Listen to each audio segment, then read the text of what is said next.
Bien, estimados participantes, listo. Bien, chicos, bien, el día de hoy, en esta segunda conferencia, tenemos el honor de contar con la doctora PhD Lisbeth Naranjo Alvarán, que nos estará brindando la conferencia denominada Modelo Oculto, una aplicación de estadística para serie de tiempos financieras.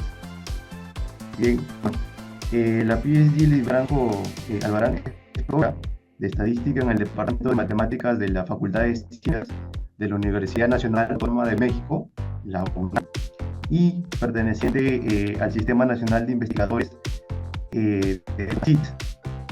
La doctora ha estudiado la licenciatura en María en la Facultad de Ciencias del UNAM. También cuenta con una maestría en ciencias temáticas en la misma casa de estudio. Además, también cuenta con el doctorado por la Universidad de Extremadura, España, y tiene 15 años de experiencia en docencia y en el área de investigaciones se aboca a la bioestadística, a modelos lineales generalizados y pues a la estadística bayesiana. Actualmente la doctora es presidenta de la Asociación Mexicana de Estadísticas. Doctora, gracias por aceptar nuestra invitación y la disculpa por haber iniciado un poquito tarde. Bien, le cedemos el pase para que podamos iniciar con esta conferencia. Muchas gracias. No hay ningún problema. Pues muchas gracias por la invitación. A todos, es un placer estar aquí con ustedes. Bueno, a mí siempre me gustan más las conferencias, en persona, pero porque además uno aprovecha a compartir, conocer el lugar y hacer poco de colaboraciones. Sin embargo, esta tecnología nos permite hacer esto más eficiente y con menos costo y bueno, conocernos mutuamente.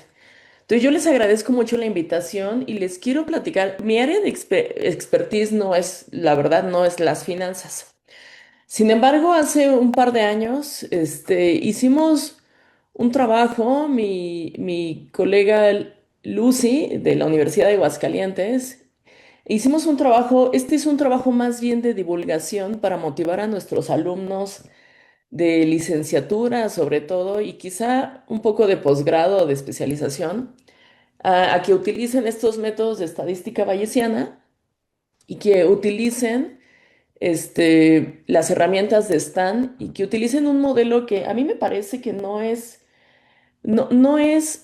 tan conocido, es más bien este, eh, poco conocido, y ojalá que esto las pueda motivar, esta charla les pueda motivar a que lo utilicen más. Al final les presentaré las referencias y el artículo, que insisto es un artículo de divulgación, está en español, lo pueden descargar libre y también los códigos están de libre acceso a través de un repositorio de GitHub. Entonces, les presentaré de manera general los modelos ocultos de Markov, un poco de motivación de lo que se hace estadística bayesiana y al final es un ejemplo muy simple de lo que se puede hacer. Eh, un poco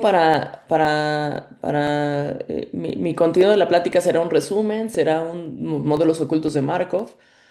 De manera general hablaré de lo que hay detrás de los modelos ocultos de Markov y digo de manera general porque las cuentas, pues no da tiempo para ver las cuentas, sin embargo pueden ver las referencias. Al final les presentaré eh, algunos problemas que se presentan en estos modelos ocultos de Markov y estos modelos ocultos de Markov se pueden aplicar en distintas áreas. En particular, aquí les mostraré el ejemplo. En series de tiempo financieras utilizaremos los modelos Garch y los modelos Markov Switching Garch, que al final es un modelo oculto de Markov en donde la variable respuesta o la variable de interés o el modelo de interés es un modelo Garch. Eh, bueno, ¿qué son los modelos ocultos de Markov? Son unos modelos en donde se pueden aplicar en distintas áreas. En particular, aquí lo utilizaremos en series de tiempos financieras y lo presentaré en una cosa que se llama agrupamiento de volatilidad.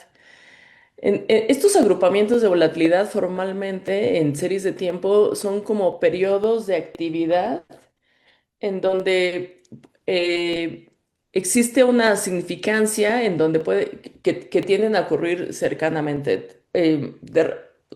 Bueno, los mostraré más adelante. Y eh, el papel que juegan aquí los modelos ocultos de Markov es porque lo vamos a utilizar para hacer una cosa que se llama cambio de régimen.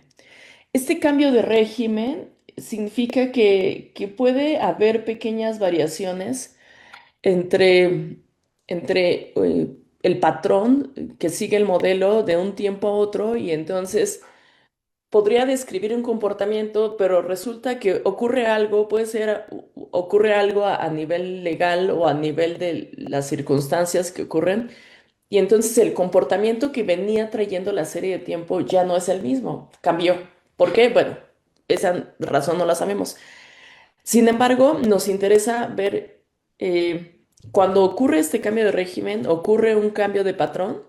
Y entonces el modelo que describía el comportamiento de los datos, pues ya no es el mismo.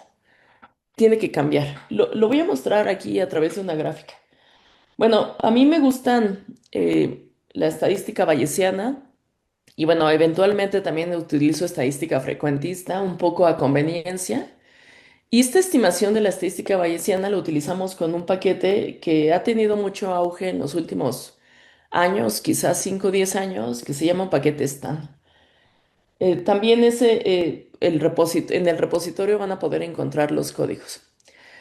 Bueno, para dar una motivación de lo que es el cambio de régimen o lo que se llaman los Markov switching, quisiera presentarles este modelo. No, no es el que vamos a presentar al final con las series de tiempo, pero aquí visualmente se ve claramente a lo que se refiere el cambio de régimen.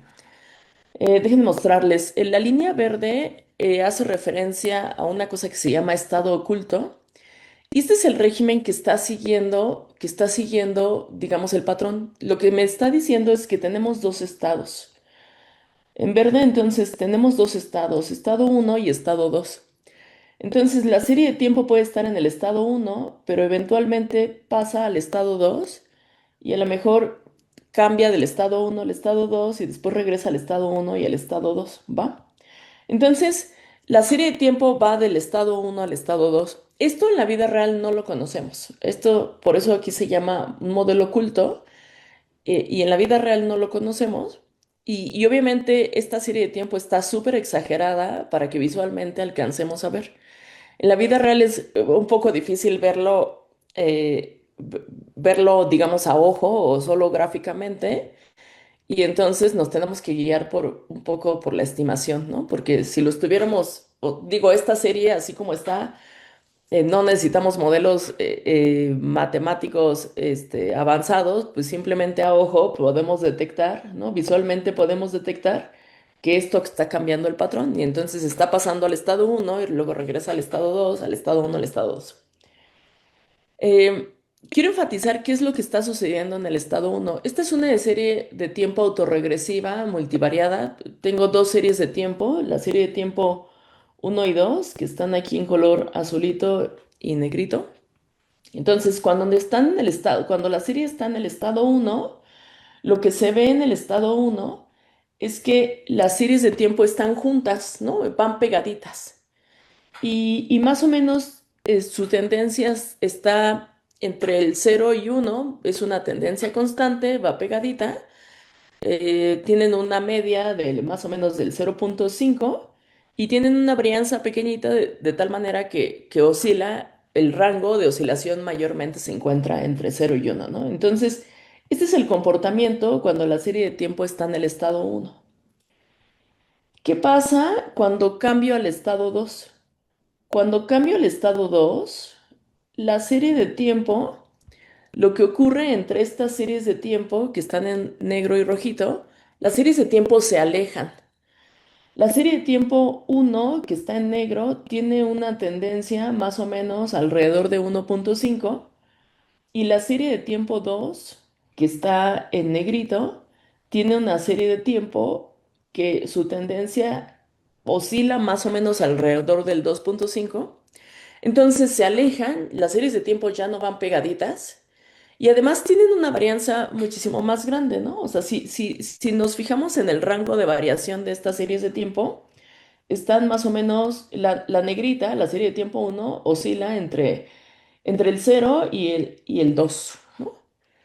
Y la serie de tiempo rojita, la serie de tiempo 2 oscila entre el cero y el 3, ¿no? Tiene un más rango de variación, implicaría que tiene una desviación estándar o una varianza mayor, y la serie de tiempo uno tiene una varianza menor. Entonces, evidentemente se alejan. Eh, ¿Qué significa detrás de esto?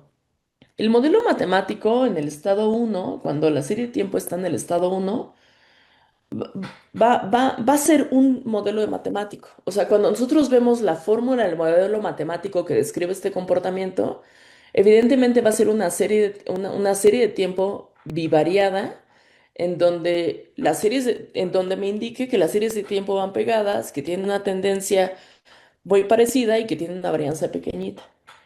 Cuando está en el estado 2, si nosotros quisiéramos ver la fórmula de este comportamiento del estado 2, va a ser una fórmula tal que me describa este comportamiento, en donde ahora la tendencia de ambas series es distinta, están centradas una en el 1.5 y la otra serie de tiempo está centrada en el 2.5 y tienen una mayor varianza. Ya no van pegaditas, están alejadas. Entonces, significa que cuando estamos en el comportamiento en el estado uno, la serie de tiempo tiene un comportamiento y por tanto tendrá una fórmula matemática que describe ese comportamiento, pero cuando pasamos al estado 2, eh, la serie de tiempo tiene otro comportamiento y evidentemente tendrá otra fórmula matemática que no es la misma a la del estado uno, y entonces describirá este otro comportamiento bajo otra fórmula. Al final, lo que hacemos en estadística es eh, buscar la fórmula matemática, ¿no? El modelo matemático, estadístico, probabilístico o bajo las herramientas que utilicemos que describan este comportamiento. Entonces, tenemos dos comportamientos distintos que van cambiando a lo largo del tiempo, porque pasas al estado 2 y regresas al estado uno, al estado 2, al estado uno, que van cambiando a lo largo del tiempo y por lo tanto tendremos dos fórmulas matemáticas que describen este comportamiento. Entonces, en la vida real no sabemos cuando se encuentra en el estado uno, en el estado 2, ¿no? Tenemos un estado oculto. Visualmente esto sí lo podemos ver y lo podemos identificar porque pues, son un conjunto de datos simulados muy exagerados, pero en la práctica esto no se puede ver, ¿no? Entonces necesitamos identificar el cambio de régimen. Entonces necesitamos que el modelo nos identifique en qué momento cambia este comportamiento y necesitamos ver que nos diga la fórmula matemática que nos indique el cambio y que nos indique la estimación de los parámetros detrás de este cambio. Eh, entonces vamos a utilizar para esto los modelos ocultos de Markov. Los modelos ocultos de Markov es un proceso que se le llama doblemente estocástico. ¿Por qué doblemente estocástico? Primero porque existen básicamente dos modelos estocásticos, dos procesos estocásticos que van a describir el comportamiento. Por un lado, el primer modelo estocástico se refiere a una cadena de Markov, sigue la propiedad de una cadena de Markov y es el modelo que me va a describir el estado oculto en el que están los datos. Y por otro lado, a este le llamaremos C, ¿no? Lo denotaremos como CDT.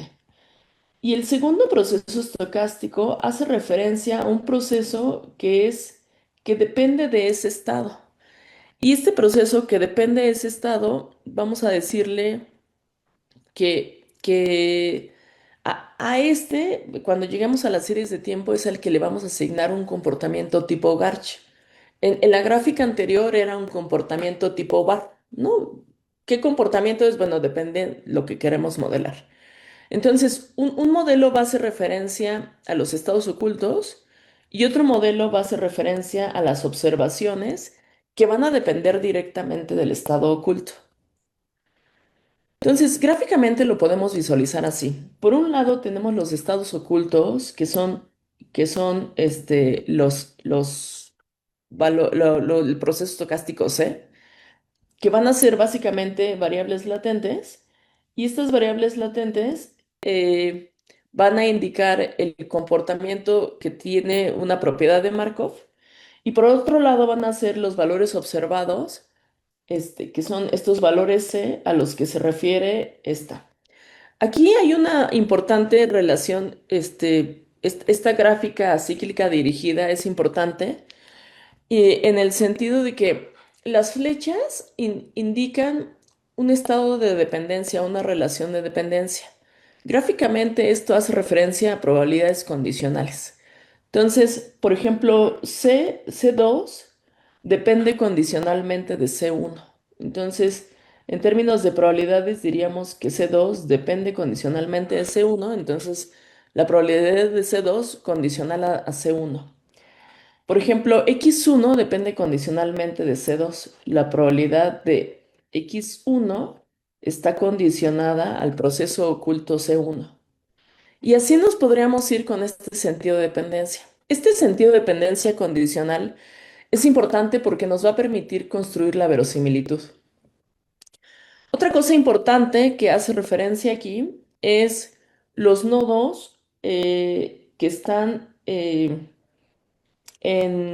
color, en cuadrado o en óvalo. Si son cuadrados, entonces los datos son observados. Si son óvalos, entonces son variables latentes. Y estas variables latentes son muy utilizadas en estadística bayesiana porque nos permiten facilitar algunos cálculos y no se observan directamente, pero se les asigna una distribución de probabilidad y se les relaciona con las variables observadas a conveniencia, ¿no? O sea, siempre que cumplan ciertas condiciones o características. Entonces, este es nuestro modelo oculto de Markov. Eh, repito, este proceso C, que son los procesos latentes, sigue la propiedad de Markov. Entonces, estos van a seguir propiedad de Markov. Y el proceso X, en este caso, pues le podemos asignar un cierto comportamiento de manera general. Entonces, ¿qué comportamiento van a ser? Bueno, dependerá de los datos, dependerá de lo que querramos modelar. Entonces, aquí le podríamos asignar, por mencionar algo, un modelo tipo BART o un modelo tipo GARCH, o dependiendo las características, ¿no? Entonces, ahí puede haber distinta variabilidad dependiendo de lo que queramos modelar. Pero el modelo oculto de Markov, siempre se va a cumplir que estos estados ocultos son el estado que me va a permitir este cambio de régimen. Y este cambio de régimen hace referencia al cambio del comportamiento de los datos, del patrón de los datos y la estructura de dependencia. Hay cosas relevantes que hay que hacer aquí en el modelo oculto de Markov. Básicamente lo podemos definir por estas 5 características. Va a estar definido a través de un conjunto de espacio de estados que me va a indicar cuántos estados son a los que puede ir cambiando este régimen, ¿no? En este caso, bueno, de manera general lo denotamos con n igual a 2 en la gráfica y el ejemplo que vamos a mostrar al final son 2 estados, ¿no? 2 estados, 3 estados, 4 estados a los que puede ir cambiando este comportamiento de los datos. Vamos a tener un espacio de observaciones y esto hace referencia a los valores que puede tomar la x de t, ¿no? En general, este espacio de observaciones usualmente utilizamos los reales y va a estar indexado a través del tiempo, ¿no? Usualmente utilizamos tiempos discretos, valores observados por día o por hora o por mes. Eh, Vamos a definir un vector de probabilidades iniciales que es el estado inicial en el que se encontraba nuestro proceso oculto, ¿no? El primer valor, y este va a ser un parámetro que vamos a tener que estimar. Luego vamos a tener unas probabilidades de transición y estas probabilidades de transición hacen referencia a cuando el proceso esté cambiando de estado. O sea, estamos en el estado 1 y a lo mejor en el siguiente tiempo cambia al estado 2 y a lo mejor cuánto tiempo permanece en el estado 2 y después pasa al estado 1, ¿no? Si estamos hablando de 2 estados, entonces es la probabilidad de que permanezca si está en el estado 1, que permanezca en el estado 1 o que pasa al estado 2. Si está en el estado 2, la probabilidad de que permanezca en el estado 2 o que pase al estado 3. Esta probabilidad supondremos que es la misma sin importar el tiempo en el que se encuentra, ¿no? O sea, lo único que nos interesa es si estás del estado 1 al estado 2 o del estado 2 al estado 1 o si permanece en el estado que estaba, ¿no? Pero es independiente del tiempo, ¿no? Esta gamma y j no está indexada en el tiempo, aunque aquí sí se nota que el estado oculto, de manera general, es el cambio del tiempo de un tiempo al siguiente tiempo adyacente. Y finalmente es la probabilidad que relaciona a los estados ocultos con las variables observadas. Entonces aquí lo que tenemos es la probabilidad de que si estás en el estado oculto y eh, que pases a que tenga ciertos valores o que tenga un valor específico X, nuestros datos. De manera general se describe así, pero básicamente aquí es donde indicaríamos que, por ejemplo, si estás en el estado 1, entonces, si estás en i igual a 1, entonces el proceso va a tener un cierto conjunto de parámetros, ¿no? O sea, a lo mejor va a ser un cierto modelo que describe el comportamiento y una fórmula. Entonces, le llamaremos, digamos, modelo 1. Pero si estás en el estado 2 i igual a 2, entonces el proceso sigue otro comportamiento, a lo mejor tiene la misma estructura, pero los valores de los parámetros van a cambiar, ¿no? La media va a cambiar, la varianza va a cambiar, la relación de dependencia va a cambiar y entonces tendremos un modelo 2. ¿A qué me refiero a modelo 1, modelo 2? A lo mejor ambos son bar o son Garch, pero los valores de los parámetros cambian. ¿Por qué cambian? Porque eso me indicaría que tienes una tendencia distinta, una varianza distinta, y entonces, pues esto da distinta estructura de dependencia.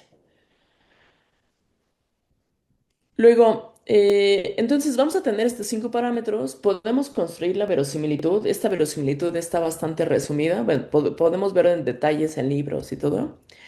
Y la propiedad de Markov supone que se supone en los estados ocultos, las observaciones son condicionalmente independientes de los estados. Esto es importante para poder llegar a esta verosimilitud en específico. Eh, las observaciones per se no tienen este comportamiento markoviano. O sea, la estructura markoviana está en en los estados ocultos, en las variables latentes, en este proceso latente, ¿no? Que serían los procesos C. Pero esto nos facilita un montón los cálculos y esta estructura, esta función de verosimilitud, ¿no? Entonces estamos hablando de los gamas, que son el valor delta eran los valores iniciales, el gamma es una matriz de transición, de las probabilidades de transición, y las probabilidades P de x1, x2, etcétera, son las probabilidades, la relación de las observaciones con los estados ocultos a lo largo del tiempo, al tiempo 1, tiempo 2, hasta el tiempo t. Hay tres problemas importantes en los modelos ocultos de Markov.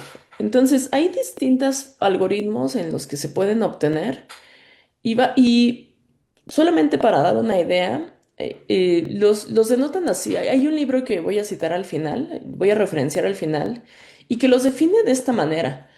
Un problema hace referencia a la evaluación. O sea, dada una secuencia de observaciones y el modelo de los parámetros que tenemos es que estimar, ¿cuál es la probabilidad de esta secuencia de las observaciones dado este modelo? Entonces, básicamente me dice cómo vamos a calcular estas probabilidades, ¿no? Y el algoritmo o cuál es el modelo adecuado. Entonces, detrás de esto hay un montón de probabilidades y que puede ser un proceso complicado de estimar. Entonces, por ahí existe una cosa que se llama el algoritmo forward-backward, que básicamente se basa en utilizar otro tipo de variables auxiliares que pueden obtenerse de manera recursiva para agilizar el procedimiento. Básicamente, este algoritmo va a permitir agilizar la estimación y hacer un proceso más rápido. Hay otro problema que le llaman la decodificación y me dice, dada la sucesión de observaciones y el modelo, ¿cómo elegimos un correspondiente secuencia de estados ocultos. Y es decir, nosotros tenemos los datos observados y cómo logras identificar al momento de que haces la estimación, cómo logras identificar el estado en el que se presentó la serie de tiempo, ¿no? O sea, ¿en qué momento, cuánto tiempo está en el estado uno? ¿En qué momento cambias al estado 2? Y si estás en el estado 2, ¿cuánto tiempo permaneces al estado 2 y en qué momento pasas al estado uno? A eso se refiere. La secuencia de estados ocultos, si estás en el estado uno, al estado 2 y en qué momento vas cambiando de un estado a otro y cuánto tiempo permanece los datos observados, las series de tiempos observadas, cuánto tiempo permanece en cada uno de los estados y en qué momento cambia. Entonces, eso, eh, con la gráfica que presenté, bueno, se ve visualmente claramente, o sea, no necesitamos modelos avanzados, ¿no? Pero en la vida práctica esto no es tan natural y no se ve tan fácil, o sea, en modelos más complejos, en series de tiempo reales, ¿no? Entonces, existe este algoritmo de Viterbi que lo que hace es una recursión entre los estados, entre los tiempos adyacentes y también va a ayudar a optimizar el proceso, ¿no? En esta plática es difícil hablar de los detalles acerca de esto, pero es un problema que se presenta. Entonces, lo que nos interesa con este algoritmo es encontrar la ruta más probable. Y esta ruta más probable acerca de en qué momento estás de un régimen a otro, en qué momento cambias de régimen.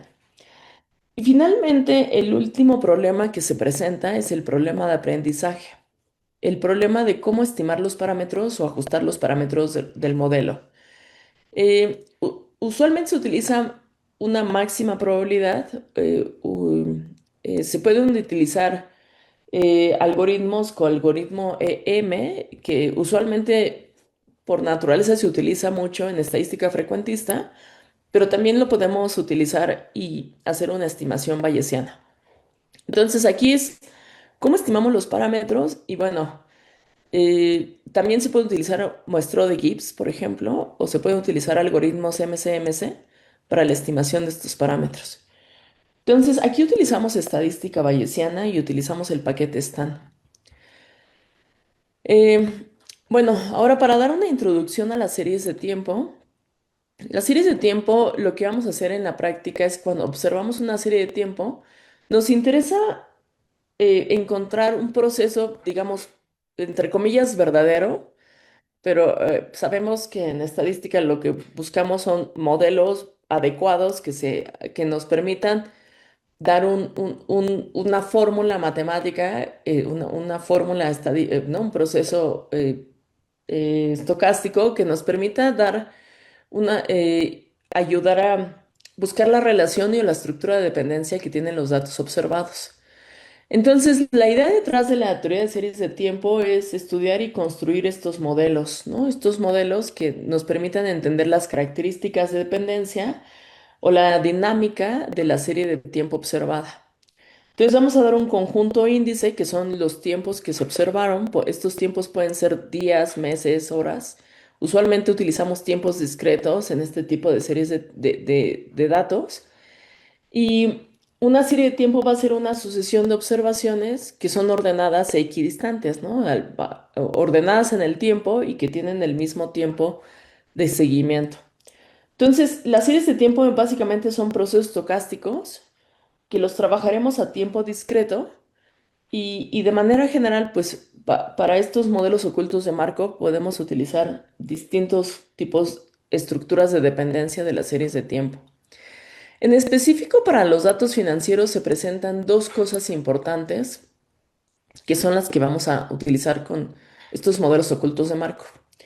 Una es el agrupamiento de volatilidad y este agrupamiento de volatilidad aquí dice que ocurre cuando los periodos de actividad significativa tienden a ocurrir muy juntos, lo que sugiere que existe algún tipo de memoria a corto plazo para la volatilidad.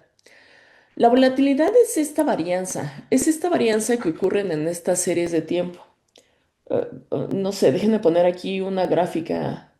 Aquí, o sea, tenemos nuestra observación a lo largo del tiempo Y a lo que se refiere esta volatilidad o un comportamiento muy clásico es que vamos a modelar la varianza o la desviación estándar y, y lo que me dice es que puede ser que ocurra un comportamiento en donde hay baja varianza, baja volatilidad y esta dependencia ocurre a corto plazo. Probablemente haya un cambio y de repente la varianza se hace muy grande y entonces existe esta estructura de dependencia. Y después venimos a tener una varianza pequeñita y a lo mejor después cambia a varianza muy grande y así. Entonces, las series de tiempo, cuando hablamos de volatilidad, es muy común que se presente un patrón así o puede presentarse un patrón así. Y cuando ocurre este patrón así, es usual que en series de tiempo lo modelemos con Garch, porque tiene esta estructura como que le dicen estructura Arch o estructura Garch, y lo que se hace referencia a estos, bueno, formalmente es este agrupamiento de volatilidad. Agrupamiento de las desviaciones estándar, que las desviaciones estándar tienden a ser chiquitas, o de repente después hay otro periodo, ¿no? A corto plazo que tienden a ser muy grandes, pero son memorias a corto plazo. Eh, Otra característica que vamos a utilizar es para que formalmente tiene este nombre de cambio de régimen. Em, y es donde vamos a utilizar los modelos ocultos de Markov. Y es un poco lo que ya mencioné, cuando se observa en los mercados financieros atraviesan en periodos alternos entre auges de baja volatilidad o caída y caídas de alta volatilidad. Básicamente es el cambio de régimen, el cambio del comportamiento o del patrón que existe entre los datos. Entonces, esto puede ocurrir, no siempre ocurre, puede ocurrir, pero si sí ocurre, entonces, un modelo adecuado que se puede utilizar aquí son utilizando estos modelos ocultos de Markov. ¿Qué es lo que vamos a hacer? Vamos a utilizar un modelo Garch, que es el comportamiento que ya describí, y este comportamiento lo que hace es capturar el agrupamiento de volatilidad, ¿no? Y por otro lado, vamos a utilizar los modelos ocultos de Markov. Y lo que me hace estos modelos ocultos de Markov es que me va a permitir cambiar el régimen. Entonces, por un lado, cambio el régimen, o sea, que cambio la estructura de comportamiento, pero en realidad estoy modelando el agrupamiento de volatilidad, es decir, estoy modelando como varianzas. Los modelos Garch son modelos que nos permiten modelar, valga la redundancia, o describir el comportamiento de la varianza condicional dependiente de los cuadrados de las perturbaciones y que también depende de las varianzas condicionales de los procesos anteriores. Entonces, estos modelos Garch me permiten modelar varianzas, me permiten modelar esta volatilidad, o sea, qué tanto cambia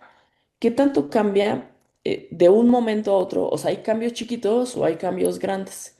Pero además estos Garch, estos cambios chiquitos o estos cambios grandes están agrupados. Lo que me dice es que están agrupados.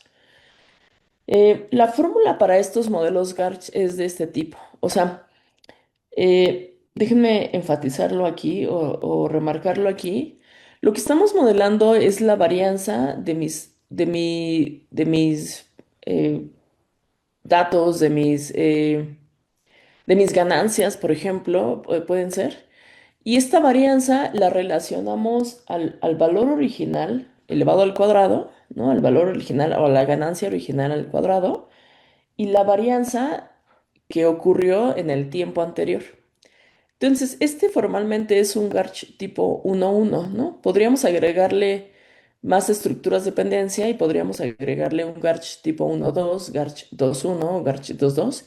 Y eso implica que estamos agregando, que agregaríamos más coeficientes relacionados a esta estructura de dependencia que hay con los valores observados al cuadrado, o sea, con los precios o con las ganancias o lo que estemos modelando en particular.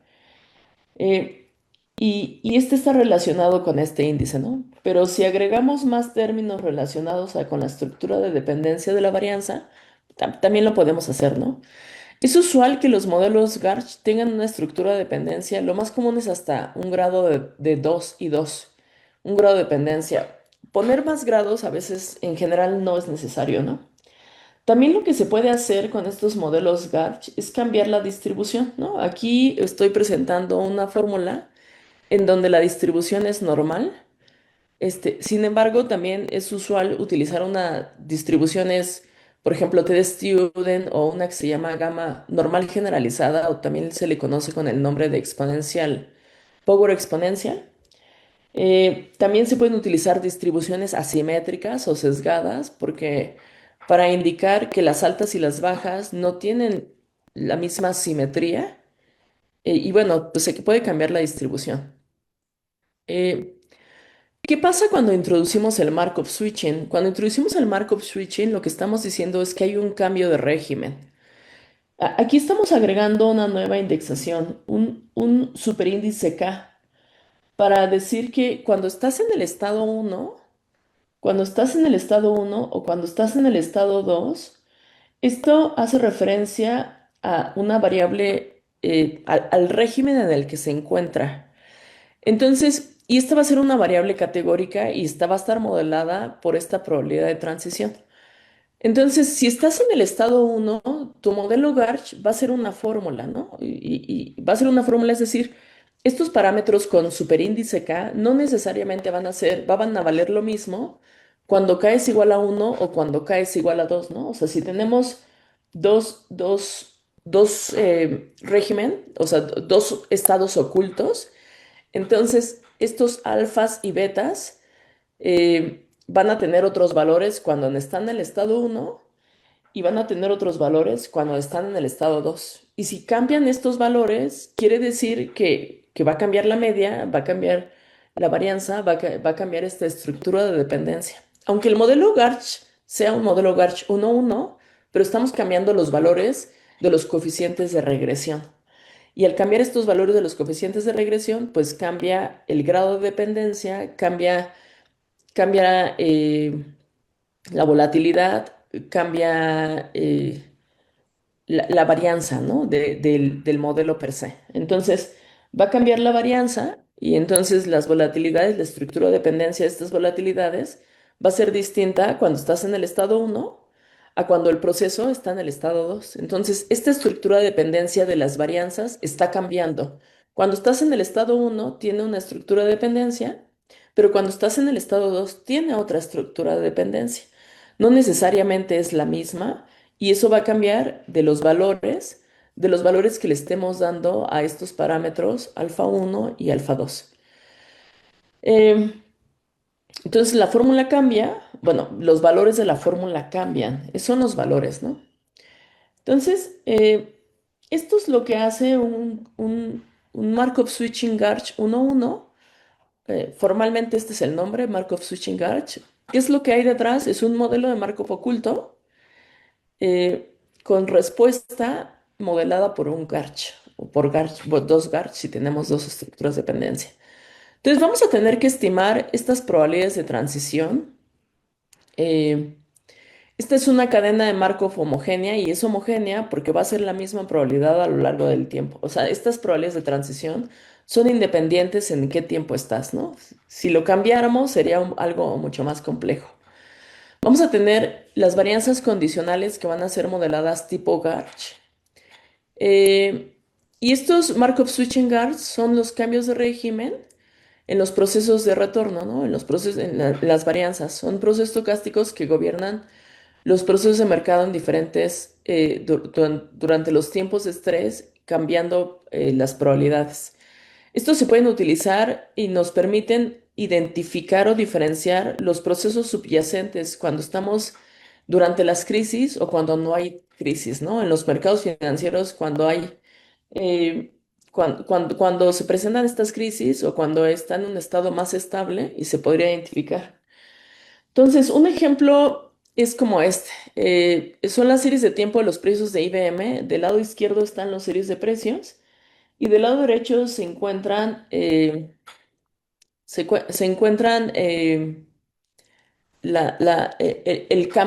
cambio de un tiempo a otro, ¿no? La tasa de cambio.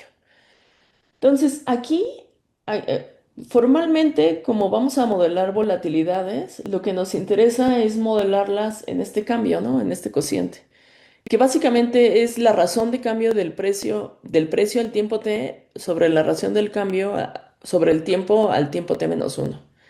Entonces, esto es lo que lo vamos a modelar con un Garch o con un Markov Switching Garch si es que identificamos este cambio de régimen. Lo que vamos a notar en nuestra serie es estos acumulamientos de volatilidad. O sea, cuando hay altas volatilidades se acumulan y se ven ahí, eso sí se puede ver, ¿no? Las volatilidades que se agrupan. Y este es un comportamiento clásico de los Garch. Lo que no se puede ver aquí y no es tan evidente es el cambio de régimen, ¿no? O sea, ¿en qué momento? No es tan evidente, ¿no? En la primera gráfica que mostré, sí, eran datos simulados y a propósito los exageré.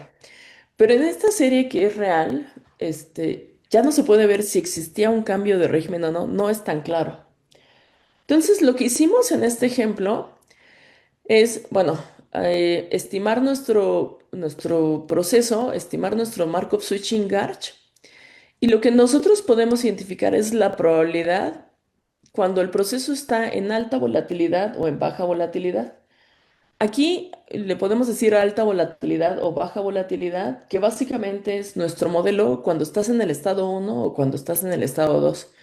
O sea, ¿cuál es la probabilidad que nuestra serie de tiempo haya estado en el estado uno y haya estado en el estado 2? Y eso lo traducimos en este contexto cuando la serie de tiempo está en alta volatilidad o cuando está en baja volatilidad.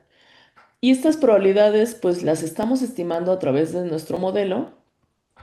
Eh, el proceso la está estimando. Y otra cosa que podemos hacer es la secuencia probable de los estados ocultos, ¿no? Entonces, la serie de tiempo que mostré como ejemplo, la mayor parte del tiempo se encuentra en el estado uno, que es el de baja volatilidad, pero de repente ocurre un momento en el que se encuentra en el estado 2. Por ejemplo, aquí se ve que está en el estado 2, más o menos, eh, cuando está alrededor del 2020, ¿no? En el 2020 pues tuvimos COVID, y entonces ahí se presentó, bueno, sí, fue en el 2020. Entonces hubo alta volatilidad. Si regresamos a nuestra serie de tiempo, déjenme regresar, a ver si puedo regresar. Entonces, en este 2020 es donde se presenta un alta volatilidad, pero además hubo un cambio de régimen. Entonces, el hecho de que haya habido un cambio de régimen es cuando la serie de tiempo financiera estaba en alta volatilidad y tenía otro comportamiento distinto. Aquí no presenté la estimación de los parámetros, ya era un poco larga la presentación, pero bueno, estas son algunas referencias. Es el artículo, es un artículo de divulgación. Aquí les puse el link, si el profesor Jorge les puede compartir la presentación, pueden descargar la presentación. Y en el artículo también hacemos referencia al repositorio de GitHub en donde pueden descargar los comandos. Los comandos, los ejemplos y pueden correrlo, ¿no? Este libro de Zucchini lo recomiendo ampliamente, en donde se explica con mucho detalle estos modelos ocultos de Markov para series de tiempo. Está en código R. Ellos hicieron un paquete de R, y la estimación básicamente es máxima verosimilitud. Y bueno, el paquete es bastante, bastante bueno, pueden correr estos modelos ocultos de Markov. Eh, y bueno, hay varios ejemplos en donde se puede ver visualmente. El artículo de Damiano fue nuestra motivación para sacar este artículo de divulgación en español, en donde también proponemos o empezamos desde estadística bayesiana, decir que es estadística bayesiana, unos ejemplos muy simples para hacer la estimación con esta. Y bueno, y otro artículo en donde se puede ver mucho detalle acerca de los Markov Switching Guards es este de Ardia, entonces, en donde también pueden ver este tipo de modelos, ¿no? También tienen un paquete, es MS-Garch, un paquete de R en donde se pueden correr estos modelos ocultos de Markov, y bueno, son otras referencias. Y bueno, si me permiten otros 2 minutos, quisiera hacerles un poco de promoción. Bueno, yo pertenezco, como lo comentó el doctor Jorge, a la Asociación Mexicana de Estadística. La Asociación Mexicana de Estadística, bueno, en el 2024 teníamos 46 años, o sea, este año cumplimos 48. Lo que nosotros hacemos, aquí pueden consultar la página amestad.mx. Lo que nosotros hemos hecho a lo largo de estos años o las actividades que hacemos, bueno, hacemos un foro nacional de estadística. Actualmente lo hacemos cada 2 años. Cada 2 años, el año pasado, en el 2025, lo tuvimos en la Universidad Veracruzana, aquí en el estado de Veracruz. Y también organizamos una escuela AME en el Inter, ¿no? Este año formalmente nos toca la escuela AME, que básicamente son cursos cortos, a veces los hacemos virtuales o híbridos o presenciales, hemos intentado tener una sede distinta. En los últimos años, hace años teníamos unas memorias que le decíamos las memorias AME, pero actualmente estas memorias las hemos vuelto un volumen especial de Springer. Entonces, cuando hacemos nuestro Foro Nacional de Estadística, publicamos este volumen que se ha podido publicar. Son artículos en inglés y hacemos un proceedings de este evento que tenemos cada 2 años. También otorgamos hacemos un premio a las mejores tesis de licenciatura y de maestría, nuestro premio Francisco Aranda Ordaz, y tenemos un volumen de un poco más de divulgación o de informativo acerca de, bueno, siempre hay cosas que decir en estadística, dar información acerca de nuestros eventos. Y quisiera adelantarme, tenemos el próximo año, bueno, más bien este año, en diciembre del 2026 vamos a tener esta escuela AME que les mencionaba y la vamos a juntar en una conferencia internacional conjunta con, eh, bueno, la Asociación Mexicana de Estadística, pero también con la sección de Estadística y Medio Ambiente de la ASA. Vamos a tener colaboración del TAIS, que es la Sociedad del Medio Ambiente Internacional. Vamos a tener también una sección regional de América Latina con la Asociación de Computación Estadística. Y bueno, ya estamos organizando todo y bueno, están cordialmente invitados. Ojalá puedan unirse, puedan estar con nosotros. Va a ser en la Ciudad de México porque por facilidad de los viajes nacionales e internacionales. Lo vamos a hacer en Ciudad de México, en Ciudad Universitaria, aquí en la UNAM, del 7 al 11. Ya las fechas ya están, entonces solamente estamos haciendo el programa y finalizando algunos detalles. Pero bueno, más información la pueden encontrar en esta página de la AME. Y bueno, son bienvenidos, van a venir colegas de Chile, colegas de Canadá, de Estados Unidos, ojalá se puedan unir colegas de Lima, Perú, y podamos contar con ustedes aquí en este Congreso Internacional que lo vamos a hacer en colaboración con la AME. Y bueno, pues muchas gracias por la invitación, espero pueda ser de interés para ustedes. Y bueno, la intención de hablarles rápidamente de estos modelos es que, pues justo darlos a conocer, mencionarles que existen, pero siempre, como les digo a mis alumnos, es unirlos a las referencias y que bueno, muchas gracias. No sé si tengan alguna duda, comentario, pregunta.